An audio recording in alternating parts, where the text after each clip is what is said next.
ஹதீஸ நாம பார்க்கிறோம் இன்ஷா அல்லாஹ். முதல் ஹதீஸ் புகாரி முஸ்லிம் 2 கிரந்தங்களிலும் பதிவு செய்யப்பட்ட ஹதீஸ். இந்த ஹதீஸ அறிவிப்பு செய்யக்கூடியவர்கள் ஹஸ்ரத் அபூ ஹுரைரா ரலியல்லாஹு தஆலா அன்ஹு அவர்கள். இந்த ஹதீஸுக்கு ஒரு சிறிய தலைப்பு அமைக்கின்றார்கள். என்ன தலைப்பு அப்படின்னு சொன்னா, ஷர்ரு தாமி, உணவுகளில் கெட்டது எது? நாம கொடுக்கக்கூடிய விருந்தோம்பல் இருக்கு இல்லையா, இந்த விருந்தோம்பல்ல ஆக மோசமான விருந்தோம்பல் என்பது எது அப்படிங்கிறத நாம விளங்கிக்கணும். பொதுவா ஹதீஸ படிக்கிறதுனுடைய நோக்கம் மனனம் செய்ய வேண்டும் என்பது மட்டும் இல்லாம, எழுதணும் படிக்கணும் அப்படிங்கிறது மட்டும் இல்லாம, படிக்கக்கூடிய ஒவ்வொரு ஹதீஸையும் வாழ்க்கையில நாம செயல்படுத்துவதற்கான முயற்சிகளை என்ன செய்யணும், எடுக்கணும். ஹதீஸுகளை படிக்கிறோம், மனப்பாடம் பண்றோம், எழுதுறோம், சொல்றோம், பரீட்சை எழுதுறோம். ஆனா வாழ்க்கையில அது செயல்பாட்டுல இல்லை அப்படின்னு சொன்னா அதை நாம படிச்சதுக்கான பிரயோஜனம் என்பது இருக்காது. அப்போ ஒரு ஹதீஸ படிக்கிறோம் சொன்னா அந்த ஹதீஸ்ல என்ன விளக்கல் சொல்லப்பட்டிருக்கோ அதை விளக்கி நடக்கணும், என்ன ஏவல் சொல்லப்பட்டிருக்கோ அதை வாழ்க்கையில எடுத்து நடக்கணும். இப்ப உணவுகள்லயே கெட்ட உணவு எது என்பதை குறிச்சு நபி ஸல்லல்லாஹு அலைஹி வஸல்லம் அவங்க சொல்றாங்க. விருந்தோம்பல்லையே கெட்ட விருந்தோம்பல் எதுவாக இருக்கும் அப்படிங்கிறத பற்றி நபி ஸல்லல்லாஹு அலைஹி வஸல்லம் அவங்க சொல்லக்கூடிய ஒரு செய்தி பாருங்க. அரபியினுடைய ஒத்த வார்த்தைகளுக்கு பென்சில்ல அர்த்தம் எழுதி வச்சுங்க வழங்குங்களா. கால ரசூலுல்லாஹி ஸல்லல்லாஹு அலைஹி வஸல்லம், நபி ஸல்லல்லாஹு அலைஹி வஸல்லம் அவர்கள் சொல்லி காமித்தார்கள். கால சொன்னார்கள், ரசூலுல்லாஹி ஸல்லல்லாஹு அலைஹி வஸல்லம், அல்லாஹ்வின் தூதர் ஸல்லல்லாஹு அலைஹி வஸல்லம் அவர்கள் சொன்னார்கள். என்ன சொன்னாங்க? ஷர்ரு தாமி, கெட்ட உணவு என்பது, இந்த இடத்துல உணவுனே வைக்காதீங்க, விருந்தோம்பல்னு வைங்க. மாளுங்களா, கெட்ட விருந்தோம்பல் என்பது தாமுல் வலீமா, திருமணம் முடிந்து மறுநாள் வைக்கப்படுகின்ற வலீமா விருந்தாகும். கல்யாணம் முடிஞ்சு மறுநாள் மாப்பிள்ளை வீட்டுல இருந்து வைக்கிறாங்களா இல்லையா, அதுதான் என்ன விருந்து? வலீமா விருந்து. அப்ப இதுல இருந்து நமக்கு தெரிய வரக்கூடிய செய்தி என்ன தெரியுமா? இஸ்லாமிய வரலாறுகள்ல இஸ்லாத்தின் அடிப்படையில திருமண நாள் அன்று பெண் வீட்டில் வைக்கக்கூடிய விருந்தோம்பல் என்பது இஸ்லாத்துல கிடையாது. வணங்குதா? கல்யாண அன்னைக்கு பெண் வீட்டுல இருந்து உணவு வைக்கிறாங்களா இல்லையா? கல்யாண அன்னைக்கு யார் வீட்டுலதான் இருந்து சாப்பாடு வைப்பாங்க? மணமகள் வீட்டுல இருந்தா வைப்பாங்க. அப்படி ஒரு விருந்து இருக்கான்னு கேட்டா என்ன இல்ல. அது நம்மளுடைய தமிழர்களுடைய கலாச்சாரத்துல இருந்து அப்படியே அதை இன்னைக்கு நாமளும் என்ன செய்யறோம், பின்பற்றுகின்றோம். ஆனா எது இல்லைங்க, அந்த விருந்துங்கிறது என்ன இல்ல. ஒருவேளை அப்படி ஒரு விருந்து இருந்திருந்தா அந்த விருந்து நபி ஸல்லல்லாஹு அலைஹி வஸல்லம் சொல்லியிருப்பாங்க. திருமணத்திற்கு பிறகு மணமகள் வைக்கக்கூடிய விருந்து தான் இஸ்லாத்துல இருக்கக்கூடிய ஒரு விருந்தாகும். அப்ப அதனால டீ மிச்சர் கல்யாணங்கிறது இஸ்லாத்துல இருக்கான்னு கேட்டா அதுவும் எதுல இல்ல. வணங்குங்களா? விருந்தோம்பல் இல்ல அப்படின்னு சொன்னதோட நீங்க என்ன நினைச்ச கூடாது, டீ மிச்சர் கொடுத்து கல்யாணம் பண்றதா எதுல இருக்குன்னு நினைச்சிடக்கூடாது, இஸ்லாத்துல இருக்குன்னு நினைச்சிடக்கூடாது. வணங்குங்களா? ரசூலுல்லாஹ் காலத்துல அப்புறம் எங்க மிச்சர் கம்பெனி இருந்துச்சு? இங்க மிச்சர் கம்பெனி இருந்துச்சா? இசாகம் வேலன் அப்படி எங்க இருந்துச்சா? இல்ல. எங்கயா பப்ஸ் கம்பெனி இருந்துச்சா? இல்ல. வணங்குங்களா? அப்போ அப்படி விருந்தோம்பல் அதனால வைக்கிறது தவறான்னு கேட்டா தவறும் என்ன இல்ல, அது ஒரு நன்மையான ஒரு காரியம் தான். வணங்குங்களா? ஆனா அதுல ஆடம்பரத்தை மேற்கொள்ளாமல் இருப்பது ரொம்ப சிறந்தது. அப்ப நபி ஸல்லல்லாஹு அலைஹி வஸல்லம் என்ன சொல்றாங்க, விருந்தோம்பல்லையே கெட்ட விருந்தோம்பல்ங்கிறது வலிமா விருந்தோம்பல் தான். எப்படிப்பட்ட வலிமா விருந்தோம்பல் சொன்னா, அந்த விருந்தோம்பலுக்கு பணக்காரர்கள் மட்டுமே அழைக்கப்படுகின்றார்கள். இன்னும் ஏழைகள் விடப்பட்டு படுகிறார்கள். ஏழைகளை அழைக்கப்படாது, செல்வந்தர்களை மட்டுமே அழைத்து வைக்கக்கூடிய விருந்து எந்த விருந்தா இருந்தாலும் அது கெட்ட விருந்துதான். அது வலிமான் இல்ல மடங்குங்களா. ஒரு ஆள் வீடு பால் காய்ச்சிக்கு இன்னைக்கு சாப்பாடு வைக்கிறாங்க, யார கூப்பிடல, ஏழைகளை கூப்பிடல, பணக்காரங்களே தான் என்ன செய்யறாங்க, கூப்பிடுறாங்க மடங்குங்களா. அல்லது வேற இன்னைக்கு நம்மளுடைய பழக்க வழக்கங்கள் நிறைய விருந்து வைக்கிறாங்களா இல்லையா, அதுக்கு விருந்து இதுக்கு விருந்து எடுத்ததுக்கெல்லாம் விருந்து விருந்து விருந்து வைக்கிறோமா இல்லையா.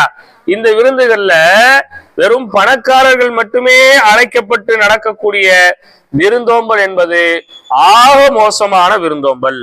தெருக்கல்ல இருக்கக்கூடிய நம்மளை சுற்றி இருக்கக்கூடிய ஏழைகளையும் என்ன செய்யணும், கண்டிப்பான முறையில அழைக்கணும் மடங்குங்களா. முதல்ல விருந்தோம்பலை யாருக்கு தான் கொடுக்கணும், ஏழைகளுக்கு தான் கொடுக்கணும் மடங்குங்களா. உணவு இல்லாதவர்கள், வாழ்க்கையில ஒரு நல்ல சாப்பிடவே முடியாதுன்னு இருக்கக்கூடிய ஒரு நிலையில நிர்பந்தத்துல இருக்கிறாங்க இல்லையா, அவங்களதான் முதல்ல கூப்பிடணும் மடங்குங்களா. நாம என்ன செய்வோம், நமக்கு யாரு நல்ல மொய் வைக்கிறாங்க, வீட்டுக்கு பால் காட்சிக்கு யார் நல்ல பொருள் வாங்கிட்டு வந்து தருவாங்க மடங்குங்களா, யார்கிட்ட கடன் வாங்கியிருக்கிறோம், அல்லது யார் நல்ல செல்வந்தரா இருக்கிறாங்க, யார் ஊர்ல முக்கிய பொறுப்புல இருக்கிறாங்க, அப்படிப்பட்ட ஆட்களா பார்த்து என்ன செய்யறது, கூப்பிடுறது. யாரை விட்டுருவோம், ஏழைகளை விட்டுருவோம். இதுல கூட பெரிய கொடுமைகள் என்னன்னு சொன்னா, கூட பிறந்த அண்ணன் தம்பி அக்கா தங்கச்சியை கூட சில வீடுகள்ல என்ன செஞ்சிடறாங்க, கூப்பிடுறது இல்ல, மறந்து விட்டுறாங்க. மறந்துன்னு இல்ல, வேணும்னு என்ன செஞ்சிருவாங்க, விட்டுருவாங்க. அப்ப அந்த விருந்தோம்பல்ல ஒரு பரக்கத்து இருக்குமா, அந்த விருந்தோம்பல்ல அல்லாஹ்வுடைய பொருத்தம் இருக்குமான்னு கேட்டா என்ன செய்யாது, இருக்காது. அப்ப விருந்தோம்பலுக்கு ஏழைகள் அழைக்கப்பட வேண்டும். அப்ப அதான் நபி ஸல்லல்லாஹு அலைஹி வஸல்லம் சொல்றாங்க, ஒமன் தரக்கல் தாவத்த, அதே நேரத்துல ஒமன் தரக்கல் தாவத்த, யார் விருந்தோம்பலை மறுத்து விடுகின்றாரோ பக்கத அஸல்லாஹு வ ரசூலஹு, அவர் அல்லாஹ் ரசூலுக்கு மாறு செய்து விட்டார். ஒரு வீட்டுல இருந்து நமக்கு ஒரு விருந்தோம்பலுக்கு என்ன செய்யறாங்க, அழைப்பு கொடுக்கறாங்க. என்ன கொடுக்கறாங்க, அழைப்பு கொடுக்கறாங்க. அப்ப அந்த விருந்தோம்பலுக்கு நாம் என்ன செய்யணும், கண்டிப்பான முறையில போகணும். போக முடியாததுக்கு தகுந்த காரணங்கள் இருந்தா, யாரு விருந்துக்கு கூப்பிட்டாங்களோ அவங்கள்ட்ட தகுந்த காரணங்கள் என்ன செய்யணும், சொல்லணும். நடக்குதுங்களா. காரணமே இல்லாம என்னுடைய தோழியை கூப்பிடல, என் பக்கத்து வீட்டுக்காரிய கூப்பிடல, அவளை கூப்பிடல, இவ்வளவு கூப்பிடல, நான் வரமாட்டேன் அப்படின்னு சொல்லக்கூடாது. அதே நேரத்துல இவ வீட்டுல போயா நம்ம சாப்பிட அப்படின்னு போகாமல் என்ன செய்யக்கூடாது, இருக்க கூடாது. அப்படி ஒருவேளை யாரு விருந்தோம்பலுக்கு பதில் கொடுக்கலையோ அவங்க யாருக்கு மாறு செஞ்சிட்டாங்க ரசூல்லா, அல்லாஹ் ரசூலுக்கு அவங்க மாறு செய்தவர்களாக ஆகிவிட்டார்கள் என்று நபி ஸல்லல்லாஹு அலைஹி வஸல்லம் சொல்லக்கூடிய இந்த செய்தி புகாரி முஸ்லிம்ல பதிவு செய்யப்படுகிறது. அப்ப நீங்களுமே ஏதாவது ஒரு விருந்து கொடுக்கிற, அந்த விருந்துங்கிறது நம்ம நினைக்கிற மாதிரி ஊரு கூப்பிட்டு கொடுக்கறதா விருந்து இல்ல. நடக்குங்களா. நீங்க ஒரு 5 பேர் ஓதுறீங்க, இந்த 5 பேர்ல ஒரு ஆள் என்ன செய்யணும்னு நினைக்கிறாங்க, திடீர்னு எல்லாரும் வெளியே போய் ஏதாவது சாப்பிடணும்னு நினைக்கிறாங்க. அப்ப அந்த கூட்டத்துல யாரை விட்டுட்டு போறது, காசு இல்லாத பணம் இல்லாத ஒரு ஏழையான ஒரு மாணவி உங்க கூட படிக்கிறாங்கன்னு வைங்க, அவங்கள மட்டும் என்ன செஞ்சிடறது, கழட்டி விட்டுறது. வழங்குது அவங்களுக்கு, அவங்கள மட்டும் கழட்டி விட்டு போய் சாப்பிட போறோமா இல்லையா, அதுவும் என்னதான் மோசமான ஒரு செயல்பாடுதான். வழங்குங்களா. அப்ப இந்த ஹதீஸை நம்ம படிச்சிட்டோம்னு சொன்னா, இந்த ஹதீஸை வாழ்க்கையில நம்ம என்ன செய்யணும், செயல்படுத்தணும். இந்த ஹதீஸை வாழ்க்கையில என்ன செய்யறதுங்க, செயல்படுத்தணுங்க. எப்ப எந்த விருந்தோம்பல் வச்சாலும் அதுல ஏழைகளை என்ன செஞ்சுக்கங்க, அழைத்து கொள்ளுங்கள். உங்களுக்கு யாராவது விருந்தோம்பலுக்கு கூப்பிட்டாங்கன்னு சொன்னா அதை மறுக்காம என்ன செய்யுங்க, போகணும். வழங்குதுங்களா. தகுந்த காரணங்கள் இருந்துச்சு அப்படின்னா அது பிரச்சனை இல்லை. காரணமே இல்லாம அவங்க வீட்டுல போய் நம்ம சாப்பிடவா அப்படிங்கிற மாதிரி என்ன செய்யக்கூடாது, போகாம இருக்க கூடாது. 2வது ஹதீஸ பாருங்க. 2வது ஹதீஸும் புகாரி முஸ்லிம்ல பதிவு செய்யப்பட்ட ஹதீஸ் தான். இந்த ஹதீஸையும் அபூ ஹுரைரா ரலியல்லாஹு தஆலா அன்ஹு அவர்கள் அறிவிக்கின்றார்கள். இது பெண்கள் சார்ந்த ஒரு ஹதீஸாக இருக்கிறது. சிறந்த பெண்களின் அடையாளம் என்ன அப்படிங்கிற ஒரு தலைப்பு. ஐயு ஹைரின் நிசாஉ, ஐயு நிசாஇ ஹைருன், எந்த பெண்கள் சிறந்தவர்கள் அப்படிங்கிற ஒரு தலைப்புல இந்த ஹதீஸ அமைக்கிறாங்க. பாருங்க. கீல லி ரசூலுல்லாஹி ஸல்லல்லாஹு அலைஹி வஸல்லம், நபி ஸல்லல்லாஹு அலைஹி வஸல்லம் அவர்களிடத்தில் கேட்கப்பட்டது. கீல அப்படின்னு சொன்னா என்னது, கேட்கப்பட்டதுன்னு அர்த்தம். மறக்குங்களா. யாரோ ஒரு ஆள் கேள்வி கேட்டிருக்கிறாங்க, கேள்வி கேட்ட ஆள் யாருன்னு என்ன செய்யல, தெரியல. மறக்குங்களா. கீல லி ரசூலுல்லாஹி ஸல்லல்லாஹு அலைஹி வஸல்லம், நபி ஸல்லல்லாஹு அலைஹி வஸல்லம் அவர்களிடத்தில் கேட்கப்பட்டது, ஐயு நிசாஇ ஹைருன், எந்த பெண் சிறந்தவள். ஐயு அப்படின்னா எந்த அர்த்தம். மறக்குங்களா. நிசாஇ அப்படின்னா பெண், ஹைருன் அப்படின்னா சிறந்தவள். எந்த பெண் சிறந்தவள் என்று கேட்கப்பட்டது. அப்ப நபி ஸல்லல்லாஹு அலைஹி வஸல்லம் அவங்க ஒரு 3 விஷயத்த சொல்லி சொன்னாங்க. இந்த 3 தன்மைகள் இருக்கக்கூடிய பெண்கள் சிறந்த பெண்கள் அப்படின்னு சொல்லி என்ன செஞ்சாங்க சொன்னாங்க. பாருங்க, கால நபி ஸல்லல்லாஹு அலைஹி வஸல்லம் சொன்னாங்க, அல்லத்தி எத்தகைய பெண் சிறந்தவள் என்றால், அல்லத்தி அப்படின்னு சொன்னா எப்படிப்பட்ட பெண் சிறந்தவள் என்றால், தசுர்ருஹு இதா நவர, தன் கணவனை சந்தோஷப்படுத்தக்கூடிய பெண் அப்படிங்கிறது இங்க தமிழாக்கத்துல பொதுவா கொடுத்திருக்கிறாங்க. இங்க வார்த்தைக்கு அர்த்தம் வைக்கிறதா இருந்தா, தசுர்ருஹு அவளை கொண்டு சந்தோஷப்படுவார், இதா நதர அந்த பெண்ணை பார்க்கின்ற சமயத்தில் கணவன் சந்தோஷப்படுவாரு. அதாவது கணவன் பெண்ணை பார்த்ததோட அவருக்கு என்ன செய்யணும், ஒரு சந்தோஷம் வரணும். மனங்களா வெளியே போய் 1000 பிரச்சனைகளை பார்த்துட்டு வேலைகள்ல இருக்கக்கூடிய கஷ்டங்களை எல்லாம் சமாளிச்சு, கடங்காரங்க சமாளிச்சு, அதை சமாளிச்சு, இதை சமாளிச்சு வீட்டுக்கு வந்ததோட மனைவியை பார்த்த உடனே அவருக்கு என்ன செஞ்சிடணும், சந்தோஷம் வந்துடணும். மாறாக எப்படி வரக்கூடாது, வீட்டுக்கு போய் பயமா இருக்கக்கூடாது. நீங்க போனா என்ன நடக்கும் தெரியலையே, எத்தனை சட்டிப்பான உருளும் தெரியலையே, என்னென்ன கேள்வி கேட்க போறான்னு தெரியலையே, வீட்டுக்கு போவோமா வெளியே திண்ணையிலேயே படுத்துருவோமா, வழங்குதா? அப்படி ஒரு பெண் இருந்தாங்கன்னு சொன்னா அவங்க யாரும் இல்ல. எவ்வளோ கஷ்டமா இருந்தாலும் மனைவியை பார்த்ததோட மனைவி என்ன செய்யணும், சிரிச்ச முகத்தோட என்ன செய்யறது, வரவேற்கிறது. ஆனா அப்படியே நடக்கும், அப்படியே நடக்கும். இல்ல திருமணம் முடிச்சவங்க இருக்கீங்களா? எல்லாருமே திருமணம் முடிச்சவங்க தான். அப்ப 1வது சுமராக்கு சின்ன பிள்ளைங்களே சேரலையா? மத்த எல்லாம் அப்ப திருமணம், அப்போ இவங்க எல்லாருக்கும் தெரியும் நீங்க யாரா இருக்கீங்கன்ட்டு.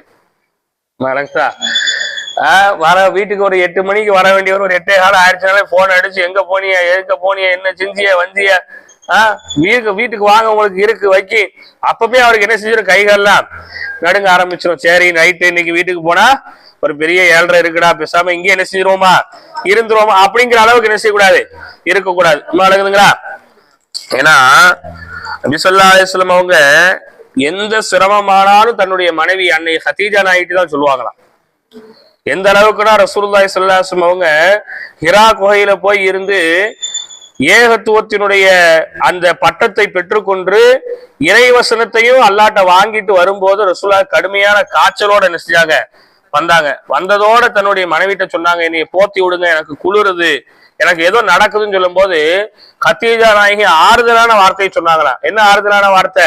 கவலைப்படாதீங்க, அல்லாஹ் உங்களை ஒன்னும் சோதிச்சிட மாட்டா, அல்லாஹ் உங்களை ஒன்னும் கேவலப்படுத்திட மாட்டா, நீங்க இல்லாத ஏழைகளுக்கு உதவி செய்றீங்க, உங்களுடைய உறவுகளை நீங்க சேர்ந்து வாழ்றீங்க, பிறருடைய கஷ்டத்தை உங்களுடைய கஷ்டமா நினைக்கிறீங்க, இப்படி நல்ல குணம் கொண்டவங்களை அல்லாஹ் கேவலப்படுத்த மாட்டான்னு என்ன செஞ்சாங்க கத்தீஜா நாயகி ஆறுதல் சொன்னாங்க. அப்ப ஒரு கணவன் எப்படி இருக்கணும் அப்படின்னா, தன்னுடைய எல்லா கஷ்ட நஷ்டங்களையும் யார்கிட்ட சொல்லக்கூடியவனா இருக்கணும், மனைவிட்ட சொல்லக்கூடியவனா இருக்கணும். மனைவிட்ட அவன் சொல்லக்கூடியவனா இருக்கணும்னு சொன்னா மனைவி அதை முதல்ல பொறுமையா காது கொடுத்து கேட்டு அவன் எதிர்பார்க்கிற பதில சொல்லக்கூடியவனா இருக்கணும். வழங்குங்களா? இப்ப ரசூலாட்ட போய் கத்தீஜா நாய்கிட்ட போய் ரசூலா இப்படி சொல்லும் போது, கத்தீஜா நாய் நான் உங்களை அன்னைக்கே அந்த இடத்துக்கு போவாதேன்னு சொன்ன கேட்டீங்களா? இருக்கிற பூரா உங்க சொந்தக்காரங்களுக்கே கொடுக்குறிய, அடுத்தவங்க கஷ்டம் தேவையில்லாம உங்க தலையில போட்டு சுமந்துக்கிறிய, இப்படி சொன்னா எப்படி இருக்கும்? வழங்குது அவங்களுக்கு. அப்ப ரசூலுல்லாஹிக்கு அவ்வளவு ஆறுதல் என்ன செஞ்சாங்க கத்தீஜா நாயகி சொன்னாங்க. அப்ப முதல் அடையாளமாக இதை என்ன செஞ்சாங்க சொன்னாங்க, எந்த பிரச்சனையா இருந்தாலும் வந்ததோட என்ன செஞ்சிடக்கூடாது, மூஞ்ச தூக்கிடக்கூடாது. வழங்குதா? உள்ள வரும்போதே என்னது, மூஞ்ச தூக்கி ஒரு ஓரத்துல வச்சுக்கிட்டு எதை கேட்டாலும் ஒழுங்கா பதில் சொல்லாம, சாப்பாடு எடுத்து வைக்கும் போதே அவர் அதை சாப்பிடவே கூடாதுங்கிற எண்ணத்துல அவருக்கு ஏற்படுற அளவுக்கு என்ன செய்யறது, நடவடிக்கைகள் நடத்தைகள்ங்கிறது என்ன செய்யக்கூடாது, இருக்கக்கூடாது. ஏன் இதை சொல்றோம் அப்படின்னு சொன்னா, ஒவ்வொரு கணவனும் இன்னைக்கு இருக்கக்கூடிய விஞ்ஞானமும் மருத்துவர்களும் சொல்றாங்க, இன்னைக்கு மது பழக்கத்திற்கும் தவறிய பழக்கத்திற்கும் ஆண்கள் அதிகமாக போவதற்கான காரணம் வீட்டுல இருக்கக்கூடிய மனைவிகள் தான். அவங்க பண்ணக்கூடிய அந்த தொந்தரவு, அவங்க கொடுக்கக்கூடிய அந்த டார்ச்சர்கள்ல அவங்க என்ன செய்றாங்க, தவறான பழக்கத்துல போறாங்க. சில பேர் இயற்கையாவே தவறுல இருக்கிறாங்க, அவங்கள பத்தி என்ன செய்யல பேசல. புரியுதா உங்களுக்கு? சில பேர் இயற்கையாவே அவங்க வாலிப பருவத்திலேயே மதுவுக்கும் மாதுக்கும் அடிமையாகி கல்யாணத்துக்கு பின்னாடி பெண்களை தொந்தரவு செய்யக்கூடிய ஆண்களும் என்ன செய்யறாங்க, இருக்கிறாங்க. நடக்குதுங்களா? ஆனா ஒரு ஒழுங்கா இருக்கக்கூடிய ஒரு ஆண் இடத்துல என்ன செஞ்சுக்கணும், ஒழுங்கான முறையில நடந்து. அப்ப என்ன பிரச்சனையா இருந்தாலும் வந்ததோட அதை பத்தி பேசாம பொறுமையான முறையில எல்லாத்தையும் முடிச்சுட்டு அவருக்கு கொஞ்சம் டென்ஷனா இல்லாம ஆனதுக்கு அப்புறம் என்ன செய்யறது ஆரம்பிக்கிறது வழங்குதா. இல்ல ஒரு நாள் கழிஞ்சு என்ன செய்யறது, ஒண்ணு நைட்டு வந்ததோட ஆரம்பிக்கிறது, இல்ல காலைல வேலைக்கோ வியாபாரத்துக்கு கிளம்பும் போது என்ன செய்யறது ஆரம்பிக்கிறது. பெரும்பாலும் எப்பதான் பிரச்சனைய பேச ஆரம்பிப்பாங்க, தட்டு நிறைய சோத்தை போட்டு உட்கார்ந்ததுக்கு அப்புறம் தான் எது ஆரம்பிக்கும், பிரச்சனையே பேச ஆரம்பிப்பாங்க வழங்குங்களா. அப்ப அந்த மாதிரியான ஒரு நிலை என்ன செய்யக்கூடாது, இருக்கக்கூடாது வழங்குங்களா. அடுத்து நபி ஸல்லல்லாஹு அலைஹி வஸல்லம் சொன்னாங்க, இது முதல் அடையாளம். இரண்டாவது அடையாளமாக நபி ஸல்லல்லாஹு அலைஹி வஸல்லம் சொன்னாங்க, இதா அமர, தன் கணவனின் ஏவல்களை அவள் என்ன செய்யறது ஏற்று நடப்பது வழங்குங்க. தன் கணவன் என்ன கட்டளையிட்டாலும் அதை எடுத்து நடப்பது. அதே நேரத்துல வலா துகாலிஃபுஹு ஃபீ நஃப்ஸிஹா, மார்க்க விஷயத்துல தன்னுடைய கணவன் தவறுதலாக நடக்க சொன்னா அதுக்கு மாறு செய்யறது. கணவன் சொல்லக்கூடிய விஷயங்களை என்ன செய்யறதுங்க கேட்டு நடப்பது சிறந்த பெண்ணுக்கான அடையாளம். அதே நேரத்துல மார்க்க விஷயத்துல கணவர் தவறாக நடக்க சொன்னார்னா அதை மறுக்கிறது வழங்குங்களா. அடுத்து நபி ஸல்லல்லாஹு அலைஹி வஸல்லம் சொன்னாங்க, வலா மாலிஹா பிமா யக்ரஹு, தன்னுடைய கணவன் வெறுக்கக்கூடிய விஷயத்துல அவனுடைய பொருட்களை செலவு செய்யாமல் இருக்கிறது. ஒரு இடத்துக்கு போறத, அங்க போய் துட்டு செலவு பண்றத கணவர் வெறுக்கிறாரு, அதுல அவருக்கு ஒரு விருப்பம் இல்லை அப்படின்னு சொன்னா அது என்ன செய்யக்கூடாதுங்க, செய்யக்கூடாது வழங்குங்களா. உதாரணத்துக்கு எல்லாரும் சேர்ந்து எங்க போகணும்னு நினைக்கிறாங்க, குற்றாலம் போகணும்னு நினைக்கிறாங்க, ஒரு அப்பா பள்ளிக்கு போகணும்னு நினைக்கிறாங்க, அல்ல வேற எங்கேயோ போகணும்னு நினைக்கிறாங்க. அப்படி போறது கணவனுக்கு பிடிக்கல, அப்படி துட்ட வம்பாக்குறது அவருக்கு என்ன செய்யல பிடிக்கல அப்படின்னா அதை என்ன செய்யக்கூடாது, போகக்கூடாது. என்ன செய்யக்கூடாது, செய்ய கூடாது வழங்குங்களா. இந்த மூணுமே சிறந்த பெண்களுக்கான அடையாளமாக இருக்கிறது. சரி, ஹைர் இன்ஷா அல்லாஹ். மிச்ச ஹதீஸுகளை ஆலிமா நடத்துவாங்க. இந்த ஹதீஸுகளுக்கு ஒத்த வார்த்தை கேட்டு எழுதிக்கங்க. இல்லைன்னு சொன்னா ஒரு நாளைக்கு நான் ஒத்த வார்த்தைகளுக்கு ஃபுல்லா அர்த்தம் சொல்லி தரேன். ஒத்த வார்த்தைகளை கண்டிப்பான முறையில வார்த்தைக்கு வார்த்தை அர்த்தம் வச்சு என்ன செய்யறது மனப்பாடம் பண்ணி வைக்கணும், தெரிஞ்சும் வச்சிருக்கணும் இன்ஷா அல்லாஹ்.